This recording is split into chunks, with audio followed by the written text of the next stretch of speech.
So let me start by saying, I mean, whilst the $22 billion that you refer to is, I think, what you would think of as the formal, is the money that came in from diaspora through the formal sector. The informal sector probably did just as double or that, if not more. So the impact of the diaspora on the Nigerian economy is tremendous. Very little production activities going on in the villages, and even in many cities, right? So, to be honest with you, it is that trickle down, funding from the diaspora as well as from the cities that is keeping the villages going. So it's significant, and I think that he that pays the piper normally should dictate the tune, right? But generally, diasporans have not been given the voice and the right as they should have, as it is in most of the other countries that we learn democracy from. Diasporans are Nigerians, and regardless of the fact that they may be working somewhere else and earning, apart from just contributing from home, it is their right to be able to choose who it is that are the people that would represent them in governance. So it's not just because they are sending money home. Diasporans all over the world get the opportunity to vote, and diasporans in Nigeria should have the opportunity to vote. Let me just also say something very quickly. But whilst our voting laws currently do not allow diaspora voting, I've always said to people, I never truly worry about the things I cannot control. The things I can control are the things that I worry about. And so let's talk about the things that we can control. For instance, remember, he that pays the piper dictates the tune. Diasporans send, in my opinion, between $40 and $50 billion home every year. Right? But diasporans never tell the people that they're sending money home to, go and get your PVC. Diasporans never advise them.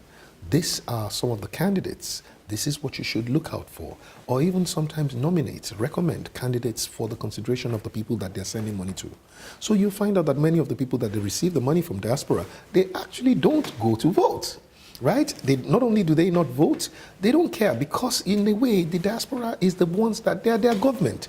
If I'm not feeling well, I'll call my uncle, my brother, he'll send me £10, £20, £100. So it doesn't matter whether government is working or government is not working. So I'm saying that diasporans should also use that silent but loud impact that they have. These guys within their economic dependency, use your voice with them and then influence them to go and get involved, and most importantly, to be able to vote right.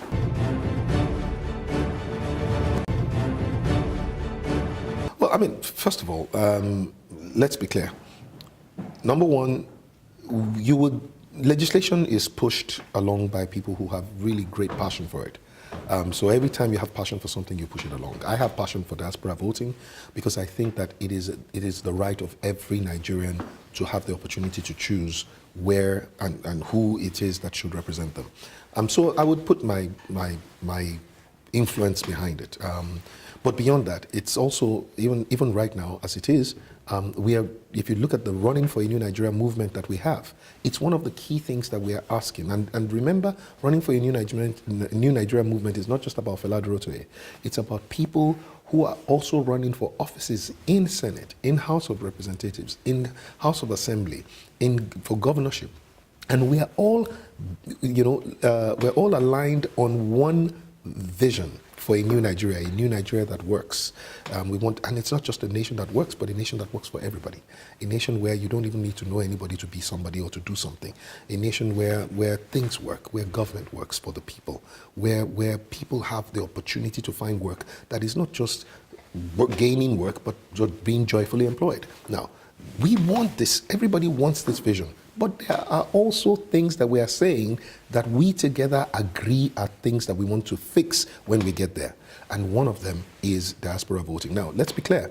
It's already on the table of the bill has already been introduced by Senator Ben Murray Bruce, but we would make sure that as many of us as get in, we are going to make sure that we keep pushing it. So that's the good thing about when it's not just one man that is running.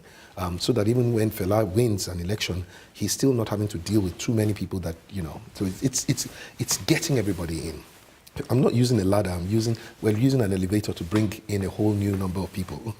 That's why I keep saying that this is a generation a generational election. This is not just an election of one man or the other.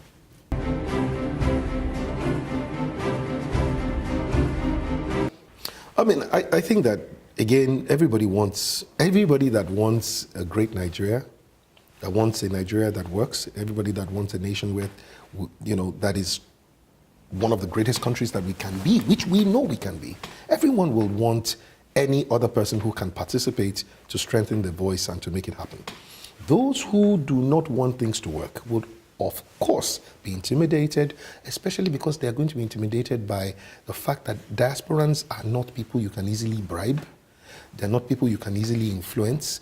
Therefore, they will not necessarily want it. But don't forget, even the numbers as we see today already show us that there are more people who are not looking for money to vote. It's just that most of the time they just don't vote. Okay, so let me just refer to the elections that you just mentioned. 2015 elections, 96 million people above the age of 18. Like you rightly said, just about 28 million votes or so were cast. Truth be told, even, and you know that was multiple voting involved, right? Some people would say to you that really the numbers that were between 18 million voters and 21 million voters. So that almost is the same representation of the kind of people you have in diaspora, right? And so when you think about it, the people who want things to work, who many times are angry and don't get involved, they want to be able to vote for the same kind of people that diasporans want to vote for. They don't want to collect money to vote. They didn't collect money. 70 million people did not collect money to vote last time.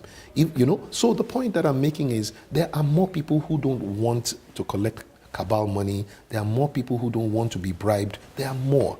We just need to gather all those people together, and when those people come together, they are a force that cannot be suppressed.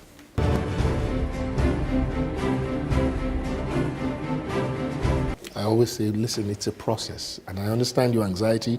And for most people who are actually saying that, they think to themselves, oh, Fela, please, you need to go to the north as quickly as possible. You need to rally the north. It's a process. Usually the stone usually creates ripples around the first point of contact. You always rally your base first. Okay, and then you extend it. That's how it works. And please don't worry. And I know many people are. I've been working and creating impact in the North for many years. I didn't start this journey today. Maybe I was not doing everything I was doing previously because I was running for any office. I was just trying to build a new Nigeria. I was just doing what I was, impacting lives. But I've done projects from Kaduna State to Jigawa State. I've done consulting work. I've done social work all across Nigeria. Many people did not see it because we were not doing it to be seen. So first of all, don't underestimate the impact and the knowledge of who Fela Durotoye is in the North. A lot of people think nobody in the North knows Fela Durotoye. You will be pleasantly surprised, number one. Number two, it will happen, and it's already in our plans. We already have a nationwide tour that we're executing, but the first thing you do again is you rally your base first, and once you do that, you will get everywhere. So please don't worry, we will get to the north and we'll cover the nation.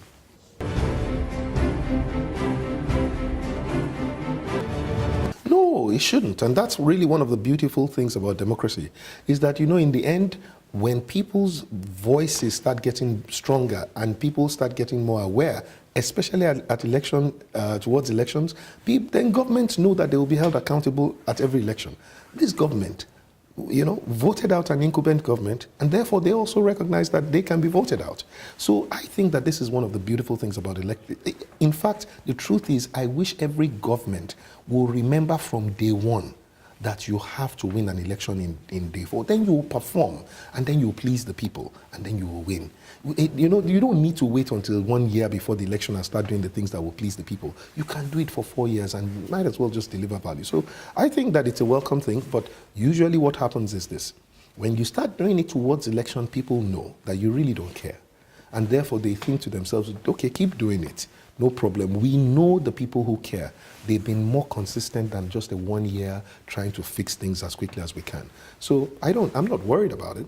I believe that Nigerians are smarter today, and they cannot be taken for another ride. We've been doing this for a while.